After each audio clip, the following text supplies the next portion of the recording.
I hope so further আমি আমার লাইফে নেক্সট টাইম এই ধরনের কাজ কখনই করব না। সরি টু গাইস, এবারের মতো আমাকে তোমরা সবাই সুযোগ দাও। হাই, আমি স্নেহা ভিকারুনিসার হিউম্যানিটিসের একজন স্টুডেন্ট। তোমরা হয়তো এতক্ষণে আমার কলেজ ড্রেস ইউনিফর্ম পরা অনেক ভিডিওস দেখেছো। ইটস সো শেমফুল যে আজকে আমার জন্য আমার কলেজের রেপুটেশন নষ্ট হচ্ছে। আমার পার্সোনাল লাইফের কথাগুলো অ্যাটলিস্ট ভেবে বলা উচিত ছিল। And I totally forgot that I'm wearing my college dress. আমি খুবই shameful and deeply apologize to my college. Also, I'm sorry to my batchmates and junior students for what I did. In future further আমি কখনোই এই ধরনের shameless কাজ করব না hopefully. আমি পার্সোনালি অনেক থ্যাঙ্কফুল সুমাইয়া আপুর কাছে। সুমাইয়া আপু আমাকে এই ব্যাপারটা সর্ট আউট করার জন্য যথেষ্ট পরিমাণে হেল্প করেছেন।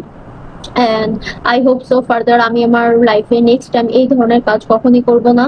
সরি টু গাইস, এবারের মতো আমাকে তোমরা সবাই সুযোগ দাও যাতে আমি ইন ফিউচারে ভালো কিছু করতে পারি। Thank you.